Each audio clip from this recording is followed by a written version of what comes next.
The house was quiet that evening, just the ticking of the old clock and the low hum of the refrigerator keeping me company.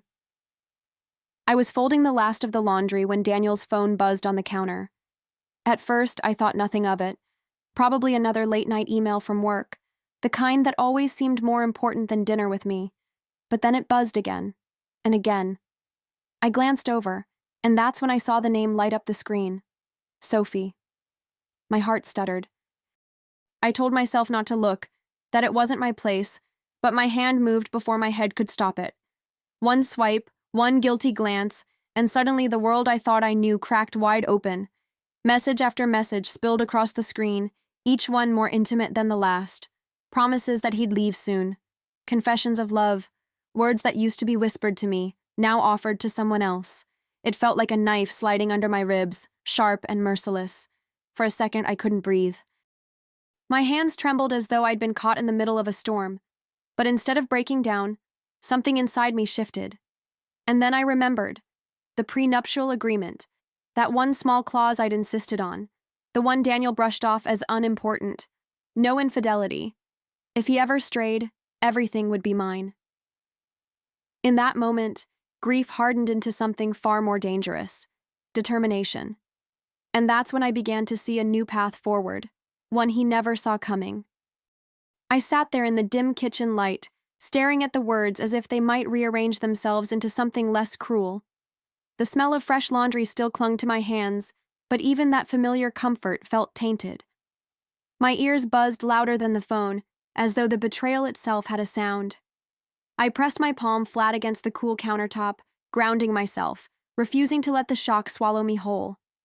I knew if I let out one sob, I'd unravel completely. And I couldn't afford that. Not tonight. My mind wandered back, uninvited, to the day we signed the prenup. Daniel had laughed, teasing me for being too cautious, but I had stood my ground. After all, I'd seen my mother lose everything when my father strayed. I had promised myself I'd never be left broken and penniless the way she was. So I added that clause, simple, precise, almost invisible among the legal jargon. If he cheated, I would walk away with it all. At the time, I never thought I'd need it. Now, here I was, phone still glowing in my hand, reading proof that the man I'd built a life with was planning to discard me. My chest ached, but I wasn't helpless. The shock gave way to a slow, simmering calm, like a kettle settling after a boil. He thought he was the one writing the ending to our story. He thought I would beg. But in reality, I already knew exactly how this chapter would turn. And as I slipped his phone back onto the counter, I felt the faintest flicker of power returning to me. I could still hear Daniel's laughter from earlier that week echoing in my head, the same laugh that used to make me feel safe. Now it rang hollow, cruel even, like a mask I had finally ripped off. The irony wasn't lost on me. While he was busy planning a new life with her, he had unknowingly given me the keys to my freedom years ago. That single clause, hidden in the fine print, was my escape route. I leaned back in my chair, staring at the phone as another message buzzed. This one was a heart emoji, followed by, "I can't wait to wake up next to you every day." My lips curled, not in sadness, but in something dangerously close to a smile. He thought he was orchestrating his grand exit, but I could already see how the curtain would fall, and it wouldn't be the way he imagined. I closed the messages, placed the phone exactly where he'd left it, and smoothed the countertop as if erasing my fingerprints. My heartbeat slowed, steady and deliberate, almost in sync with the clock ticking on the wall. For the first time in years, I felt clarity. I wasn't going to scream. I wasn't going to cry. No, my silence would be my sharpest blade. And little did Daniel know, the game had already begun, leading me to the first move I'd make in the days ahead. The next morning, I woke before the sun, the house wrapped in that bluish haze that comes just before dawn. Daniel's side of the bed was empty, his scent still clinging faintly to the sheets, coffee and aftershave, a mixture I used to find comforting. Now it smelled like lies. I slipped out quietly, my bare feet brushing the cold floor, and pulled out the old suitcase from the back of the closet. It hadn't seen daylight in years, not since our honeymoon. How ironic. Folding my clothes into neat stacks, I moved with a calm that almost scared me. No frantic shoving, no tears dripping onto the fabric. Each blouse folded was another piece of armor, each pair of shoes tucked away a quiet act of defiance. I paused once, holding a photograph of us on the porch, his arm draped casually around me, my smile wide and unknowing. For a second, my chest tightened, but I slid it into the suitcase anyway. He didn't get to keep the memories either. By the time the clock struck 8, the house looked perfect. The bed was smoothed, the kitchen spotless, the curtains open to let the morning sun spill across the floor. It was as though I'd never lived there at all, except for the packed suitcase by the door. I looked around one last time, absorbing every detail.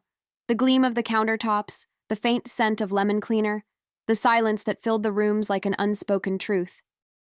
And then, with a deep breath, I reached for my keys, already knowing where I'd go next. As I zipped up the suitcase, I noticed how steady my hands were. It was almost unsettling. Shouldn't I be shaking with rage or collapsing in grief? Instead, I felt strangely focused, like a woman following a script only she knew existed. Every item I packed wasn't just clothing. It was proof that I was reclaiming myself. I wasn't walking out in defeat. I was walking out to set the stage.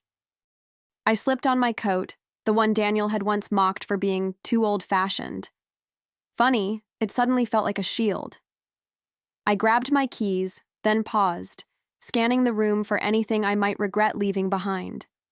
My eyes lingered on the dining table where his phone had buzzed the night before, flashing those little digital love notes that shattered everything.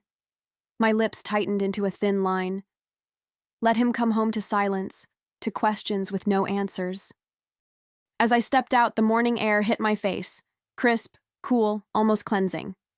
The sound of birdsong was a cruel contrast to the storm still swirling in my chest, but I welcomed it.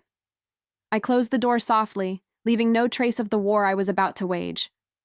My suitcase wheels rattled on the pavement, each turn like a drumbeat of resolve. Daniel would come home to an empty house, and he'd have no idea that his carefully built life was already slipping from his grasp. And that was only the beginning of what I had planned. By the time Daniel's car pulled into the driveway that evening, I was long gone. I imagined the look on his face as he walked through the door, expecting dinner, laughter, maybe even a kiss, and instead found silence. No clinking of pans, no faint hum of the TV, no trace of me humming while I cooked. Just empty rooms, every cushion fluffed, every dish stacked neatly away, like the house itself had erased me. The phone must have been the first thing he reached for. I pictured it lighting up again with Sophie's name, his thumb swiping across the screen as he frantically dialed mine. And then came the calls. The first buzz I ignored, watching the number light up my own phone as I sat in my car down the street. Then another, then another. Each one rang out into the night, unanswered, until even the sound became part of my plan. He thought silence meant weakness. He thought I was hiding, lost, too broken to face him. But I wasn't hiding. I was preparing. Every call I ignored wasn't an act of fear. It was a quiet reminder that I was gone, that his control over me had ended. What he didn't know, what he couldn't even begin to imagine, was that I wasn't just leaving him. I was building something much bigger, and soon he'd realize just how much of his world I was taking with me. The days that followed felt surreal. I stayed silent, watching his number pop up on my phone over and over, each call more desperate than the last. At first he was calm, almost casual, leaving messages that sounded rehearsed. "Laura, where are you? Call me back. This is ridiculous." But as the hours stretched into days, the calm slipped from his voice, replaced by something raw and unsettled. For once, he was the one chasing, and I was nowhere to be found. I imagined him pacing the living room, running his hands through his hair, the same way he used to when a deal went south at work. Only this time, it wasn't business he was losing. It was me. His carefully curated life, the home he thought he owned, the marriage he assumed I would fight for, all of it was teetering on the edge, and he didn't even know I'd already set the trap years ago with that single line in our prenup. While he stewed in his confusion, I was sitting across from my lawyer, a neatly dressed man who didn't waste words. My dining table might have been empty, but my hands were full of ammunition. Screenshots of messages, receipts, late-night call logs. Piece by piece, I built my case like a mosaic, each shard of betrayal fitting perfectly into place. Daniel thought silence meant surrender. But my silence was the calm before the storm, and soon he'd hear the thunder. His texts started to change. At first, they were filled with excuses. He was confused, overwhelmed, didn't mean to hurt me. Then came the pleas. Please come home. Please talk to me. Don't do this. I read every single word, but I never replied. My silence was a mirror, forcing him to face the truth he'd been so eager to hide. And oh, how it must have stung him to realize that I wasn't clinging anymore. At night, I would picture him sitting at the dining table alone, the very spot where I discovered the truth.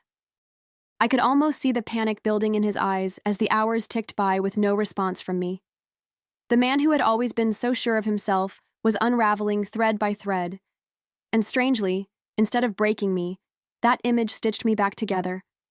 It was like watching a powerful storm lose its thunder and fade into a drizzle. Meanwhile, my world was shifting. My lawyer and I pored over every line of the prenup, and with every page, my confidence grew. Daniel had signed without even reading it properly, so sure that I'd never leave him. That arrogance would be his downfall. I thought about how he must be telling Sophie that I'd come around soon, that I'd forgive him like I always did. Little did he know, forgiveness was no longer on the table. Something far more final was taking its place, and I was ready to see it through. By the second week, his anger began to bleed through the phone. He left voicemails filled with accusations, claims that I was overreacting, that I was the one destroying our marriage. Each word was laced with desperation, like he was trying to convince himself more than me. I didn't delete them. I kept them, cataloged them, filed them neatly alongside the texts and receipts. Every syllable was another brick in the wall I was building between us. There were moments when the weight of it all pressed hard on my chest.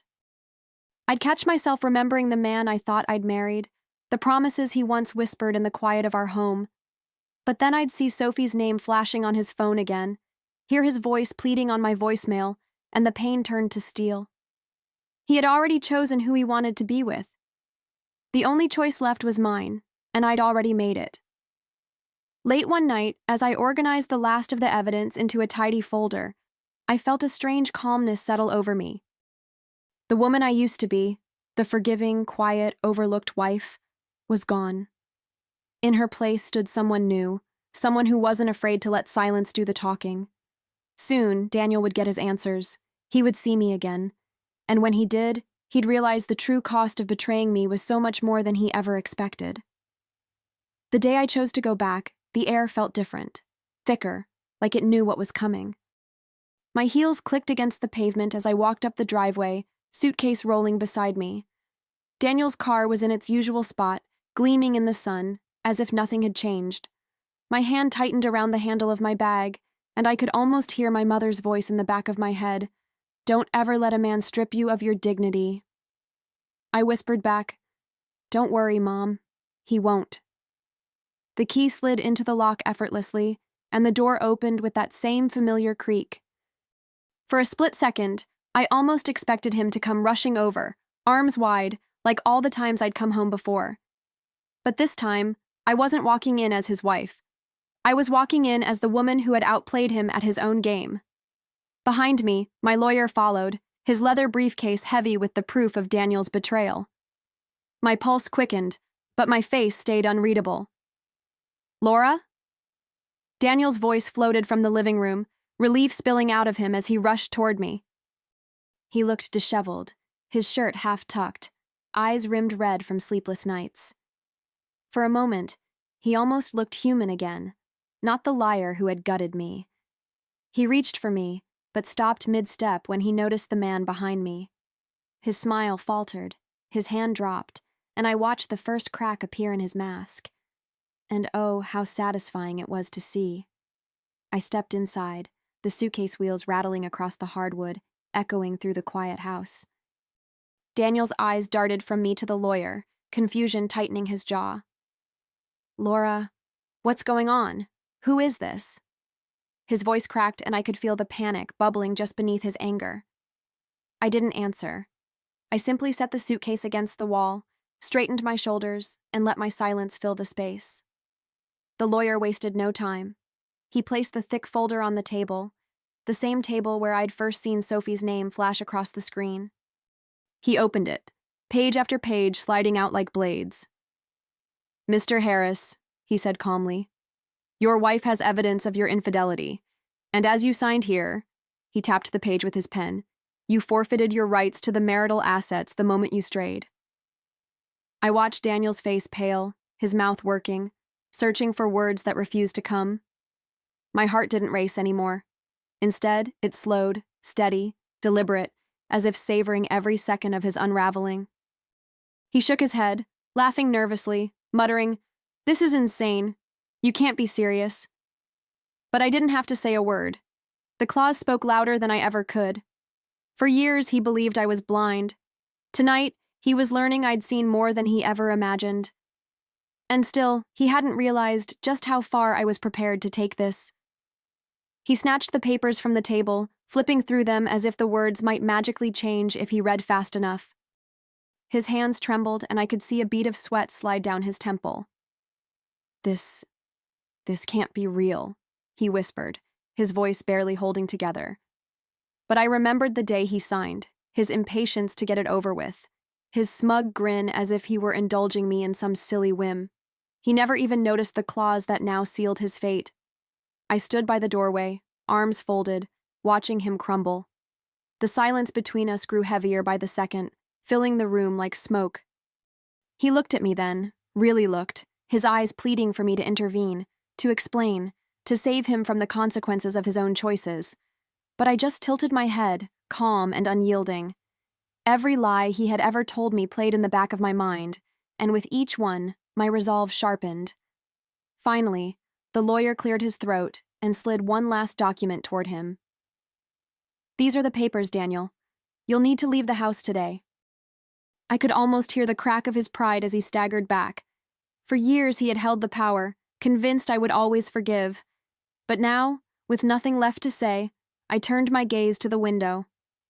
Outside, I could already see the moving truck pulling up, its engine rumbling like the drumbeat of freedom. And that was when he realized. The end had only just begun. The movers worked quickly, their boots thudding against the wooden floor as they carried box after box to the truck. I stood in the doorway, my arms folded, my expression steady. The autumn air swept through the open door, carrying with it the scent of crisp leaves and freedom. Daniel hovered in the middle of the living room like a ghost, his eyes darting from the men to me, as if trying to piece together how his empire had crumbled overnight. "Laura, please," he said, his voice cracking on the second word. He reached for one of the boxes, but the mover brushed past him as if he weren't even there. I could see the disbelief on his face. It was the first time in years that someone had treated him as irrelevant.